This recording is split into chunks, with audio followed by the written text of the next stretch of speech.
स्वामी प्रसाद मौर्य ने किया जल्द ही अपनी नई पार्टी का ऐलान। समाजवादी पार्टी के राष्ट्रीय महासचिव स्वामी प्रसाद मौर्य ने इस्तीफे के बाद जल्द ही नए दल बनाने का ऐलान करते हुए दिख रहे हैं। वहीं उनका कहना है कि जो कुछ समाजवादी पार्टी ने मुझको दिया है वह सब मैं वापस कर रहा हूं। उनका कहना है कि अक्सर मेरे बयानों को निजी बयान बताकर भेदभाव कर रहे हैं। आने वाले समय में वहां कहां पर और किसके साथ होंगे, लोग अपनी राजनीतिक रोटियां सेकने की कोशिश कर रहे हैं। आरक्षण खत्म किए जा रहे हैं, लोकतंत्र की हत्या की जा रही है, देश की राष्ट्रीय संपत्ति को निजी हाथों में दिया जा रहा है। हम सिर्फ तमाशा देख रहे हैं। मेरी हैसियत राष्ट्रीय महासचिव की है, लेकिन मेरे साथ भेदभाव क्यों?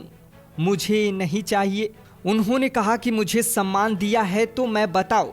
समाजवादी पार्टी सम्मान देने की हैसियत में नहीं है, आज सत्ता में नहीं, सम्मान देने की हैसियत में भी नहीं है। जो कभी सपा से नहीं जुड़ते उनको भी जोड़ा। जब वहां मेरे पर अभियान का मजाक उड़ाने लगा, तमाम छुटभैया नेता शेख चिल्ली बड़गड़ाने लगे। राष्ट्रीय अध्यक्ष को अवगत कराया गया, लेकिन उस पर लगाम नहीं लगाया गया। आज मेरे पत्र को भी अहमियत नहीं दी गई। इस बात का प्रतीक है कि कहीं ना कहीं अखिलेश जी का सह था।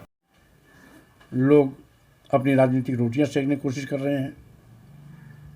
आज देश में बड़े पैमाने पर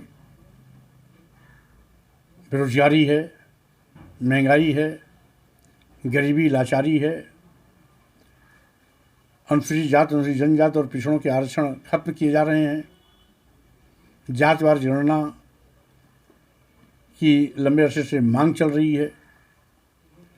लोकतंत्र की हत्या की जा रही है।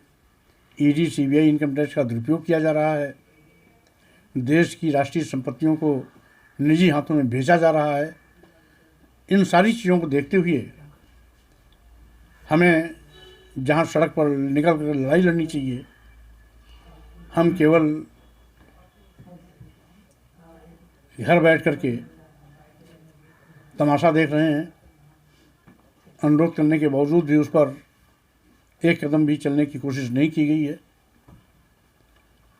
पार्टी के अंदर ही पदों में भेदभाव किया जा रहा है और जो सेकुलर होने की दुहाई देते हैं लेकिन बीजेपी की पिच पर खेलने के आदी हैं, ऐसे लोगों से समाजवादी पार्टी का भला होने वाला नहीं है। तो स्वाभाविक रूप से आज मैं उन्हीं विचारों के लिए आज भी खड़ा हूं, जिन विचारों के लिए समय समय पर मैं खड़ा था और आगे भी खड़ा रहूंगा। ठीक है, थैंक यू। माइक दो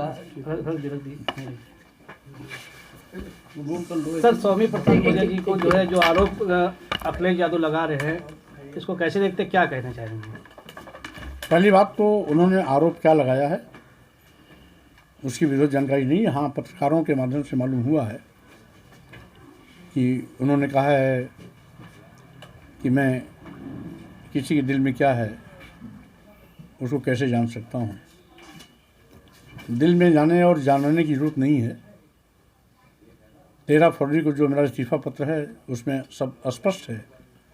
उस बात को जानने की कोशिश करनी चाहिए, जिसको मैंने 12 फरवरी को व्यक्तिगत भी बात किया था और 13 फरवरी को पत्र के माध्यम से भी अवगत कराया था कि मैं जब से समाजवादी पार्टी में आया लगातार जनधार बढ़ाने की कोशिश की।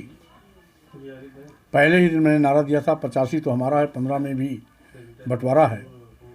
बहुजन समाज में जन्मे संतों, गुरुओं, महापुरुषों ने, सामाजिक परिवर्तन के महानायकों ने जो लड़ाइयाँ लड़ी थी, उन्हीं की विचारधारा को आगे बढ़ाने की दिशा में मैं इस देश के आदिवासियों, दलितों, पिछड़ों, महिलाओं, मजलूमों, मजदूरों, किसानों को जोड़ने का अभियान चलाया। लेकिन कुछ यथार्थवादी ताकतें जो समाजवादी पार्टी के नाम पर लाभ तो लेती हैं, लेकिन समाजवादी पार्टी के वोट बैंक के साथ खिलवाड़ करती हैं। और जब जब मैंने ऐसा कोई भी कदम उठाया तो निजी बयान कह करके उसका उपहार सुनाया गया। स्वयंभू प्रधान राष्ट्रीय महासचिव नहीं, अनेक मौके पर कहे ये निजी मौर्य जी का निजी बयान है। आखिर उनकी भी हैसियत एक राष्ट्रीय महासचिव की है, मेरी भी हैसियत एक राष्ट्रीय महासचिव की है। एक राष्ट्रीय महासचिव का बयान पार्टी का हो जाता है और दूसरे राष्ट्रीय महासचिव का बयान निजी हो जाता है, ये भेदभाव क्यों? अगर यही भेदभाव होना है तो ऐसा भेदभावपूर्ण पद मुझे नहीं चाहिए, क्योंकि मैं तो भेदभाव के खिलाफ लड़ता ही हूँ। मैं तो इस देश में जो विषमता है, जात पात छुआछूत ऊंच नीच का जो भेदभाव है, उस भेदभाव के खिलाफ लड़ाई लड़ रहा हूँ। और मेरे साथ भी यदि कोई भेदभाव होता है, पद के साथ भेदभाव होता है, गरिमा के साथ भेदभाव होता है, तो स्वाभाविक रूप से मैं उस पर प्रतिकार करूँगा ही करूँगा, और जो 13 फरवरी के पत्र में स्पष्ट है। इसलिए रही बात, उन्होंने कहा कि मैंने सम्मान दिया,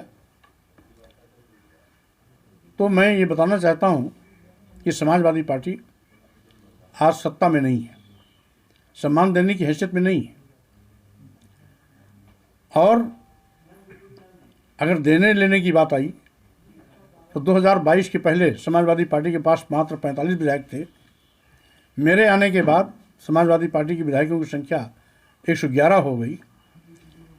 समाजवादी पार्टी का जनाधार जो समाजवादी पार्टी सरकार के दौरान भी नहीं था, वो 2022 के चुनाव में उनको मिला। 6.5% वोट की बढ़ोतरी हुई है।